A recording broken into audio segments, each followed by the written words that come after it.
दोस्तों ये छोटा-सा मैंने यहाँ पर प्रोग्राम लिखा है और इसी की मदद से हम वेरिएबल को समझेंगे। ये प्रोग्राम है क्या? इसमें कोई भी एक नंबर जो है, वो आपको कीबोर्ड से लेना है और उसे फिर प्रिंट कर देना है। तो कोई भी नंबर पहले तो आप जब कीबोर्ड से लेंगे, कोई भी इन्फॉर्मेशन उसको एक कंप्यूटर में रखने के लिए आपको मेमोरी क्रिएट करना होगा। उसी मेमोरी प्लेस को हम वेरिएबल कहते हैं, जिसका वैल्यू जो है फिक्स नहीं है। बस कोई भी वैल्यू आप जो कीबोर्ड से लेंगे, कंप्यूटर में स्टोर कराने के लिए आपको वहाँ पर एक स्पेस क्रिएट करना होगा, एक बॉक्स क्रिएट करना होगा, उसी को हम वेरिएबल कहते हैं। अब वेरिएबल हम क्रिएट किस तरह से कर सकते हैं, इसलिए आपको समझना होगा। अगर कोई भी वैल्यू अगर इंटीजर है, तो इसके लिए सबसे पहले हम लिखते हैं इंट, ओके। और एक्स हमने एक वेरिएबल क्रिएट किया है, जैसे आपने लीनियर इक्वेशन पढ़ा था।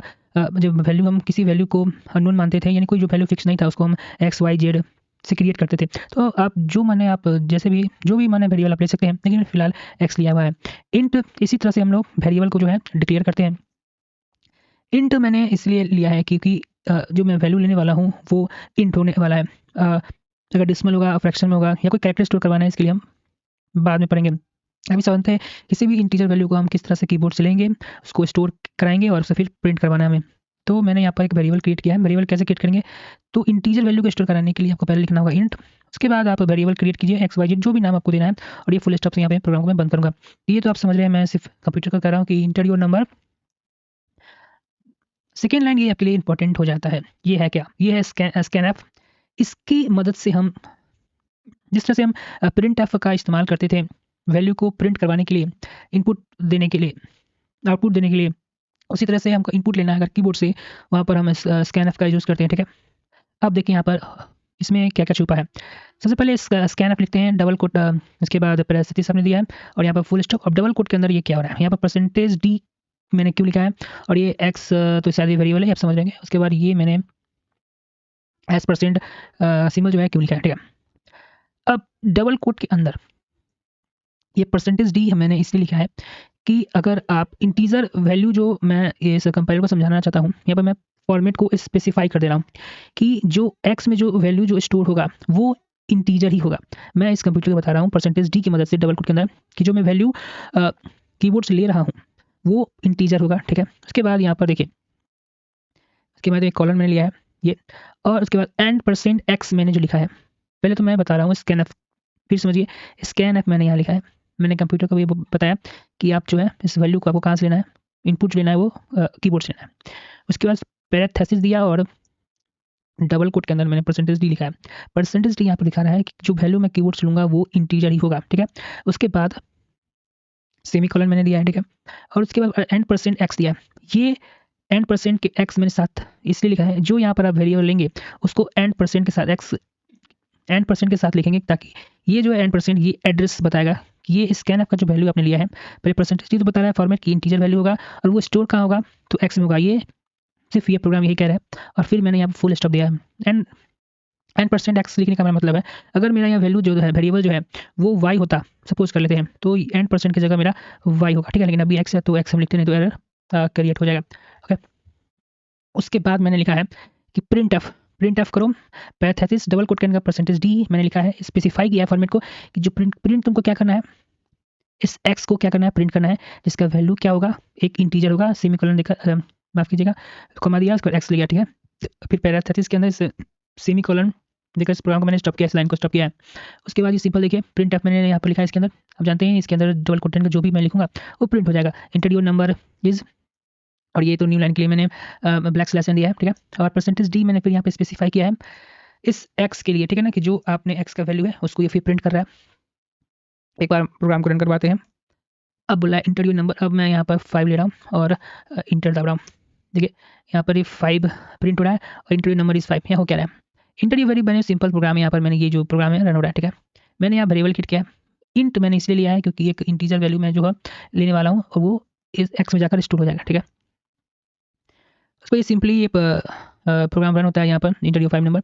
अब 5 जो मैं इनपुट लेता हूँ, यहाँ पर ये स्कैन एफ काम करता है। स्कैन एफ में समझिए ये परसेंटेज डी बता रहा है, डबल कोट के अंदर की जो मैं वैल्यू लूँगा कीबोर्ड से, वो जो होगा वो एक इंटीजर वैल्यू होगा। एंड परसेंट यहाँ पर एक्स लिखा हुआ है, इसका मतलब इसका एड्रेस बता रहा है वो कहाँ जाकर स्टोर होना चाहिए, तो इस एक्स में जाकर स्टोर होना चाहिए। उसका प्रिंट एफ की मदद से फिर इस वैल्यू को, मतलब एक्स में जो वैल्यू मैंने स्टोर करवाया उसे मैं प्रिंट करवाने वाला हूँ, तो ये बता रहा है कि परसेंटेज डी मैंने पहले फॉर्मेट बता दिया कि मैं क्या प्रिंट करने वाला हूँ, और ये अब इसके बाद मैंने कॉमा देकर बताया कि एक्स को प्रिंट कर दो। फिर सिंपल लाइन में क्या कि इसको प्रिंट करो भाई, इंटर योर नेम इस, यहाँ पर परसेंटेज डी, फिर मैंने दर्शा दिया कि ये वैल्यू जो होगा यहाँ पर एक्स का वैल्यू प्रिंट करवाने के लिए, वेरिएबल प्रिंट करवाने के लिए यहाँ पर मैंने परसेंटेज डी दिया है, और फिर कॉमा देकर एक्स दिया है कि इस वैल्यू को आप प्रिंट करवा दीजिए। अगर ये परसेंटेज डी मैं यहाँ पर कर देता तो देखिए क्या होता है, ये परसेंटेज डी का वैल्यू अगर मैं यहाँ पर कर दूंगा यहाँ से हटाकर, तो अब जो मेरा एक्स का वैल्यू होगा अब यहाँ प्रिंट होगा इसकी जगह। अब देखिए चलिए 5 फिर ही लेते हैं। अब देखिए अब ये यहाँ की प्रिंट होने की जगह अब यहाँ प्रिंट हो रहा है, ठीक है। तो इसलिए मैंने यहाँ पर जहाँ पर परसेंटेज डी लिखेंगे प्रिंट एफ में, वहीं पर इस एक्स का वैल्यू जो है प्रिंट होगा, ठीक है। अब हम देखते हैं कि इंटीजर इंट से मैंने बताया था कि हम इंटीजर वैल्यू को स्टोर कराते हैं, लेकिन हम देखते हैं कि डिसिमल अगर हम लेते हैं कीबोर्ड से तो क्या ये स्टोर करता है या नहीं। तो मैंने इंटर लिया है और उसके बाद मैं नंबर जो है यहाँ पर इंटर करूँगा 7.89, और उसके बाद मैं 1 मिनट 8.90, ठीक है 90, मैं प्रोग्राम को फिर इंटर मारता हूँ। तो अब देखेंगे ये 78 ही प्रिंट हो रहा है, और यहाँ पे 1 मिनट, और यहाँ पर भी 78 ही प्रिंट हो रहा है। तो फिर मैं कोई एक पॉइंट का प्रिंट करवाना चाहता हूँ 9.678, अब फिर मैं एक रन करवाना चाहता हूँ 9.98432, इंटर। तो अब देखिए ये मैंने तो कीबोर्ड से लिया था ये, लेकिन प्रिंट हो रहा है ये 78, क्योंकि मैंने पहले कहा था अगर अब वेरिएबल क्रिएट करते हैं इंट से, सिर्फ जो ये जो है सिर्फ इंटीजर वैल्यू ही स्टोर करेगा। तो इसने इस पॉइंट के पीछे जितना भी नंबर मैंने लिया था, पॉइंट के बाद का जितना भी नंबर लिया था, इसे ये इग्नोर कर देता है, ठीक है। तो हम अब अगर हमें डिसिमल का वैल्यू यानी डिसिमल पॉइंट फ्रैक्शन का जो वैल्यू है उसे स्टोर कराना हो तो हम क्या करेंगे, बस और कुछ नहीं, सिर्फ यहाँ पर हमें करना है कि इंट जो हमारा डाटा टाइप था, जो वेरिएबल हमने इंटीजर के लिए क्रिएट किया था, वही सेम काम हमको डिसिमल के लिए भी क्रिएट, वेरिएबल जो है स्टोर हाउस जो है डिसिमल के लिए क्रिएट करना होगा। इसके लिए हम क्या करेंगे FLOAT फ्लोट लेंगे, ठीक है।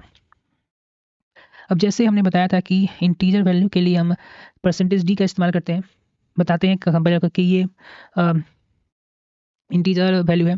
तो अब हम कंपेयर बताएंगे जो हम वैल्यू जो लेने वाले हैं वो जो है वो डिसिमल वैल्यू है। तो यहाँ पर परसेंटेज डी की जगह परसेंटेज एफ का इस्तेमाल करते हैं, ओके। और यहाँ पर भी परसेंटेज एफ का हम इस्तेमाल करेंगे, और यहाँ पे डी का हटाकर परसेंटेज एफ का करेंगे। अब 7.976 को देखिए फिर मैं इंटर करता हूँ, इंटरव्यू नंबर 6.543। अब क्या होता है, अब वही सेम यहाँ पर आपको देखिए प्रिंट हो रहा है नंबर। फिर से मैं रन करवाता हूँ, फिर कोई एक डिसिमल नंबर लेते हैं 7.45 और 3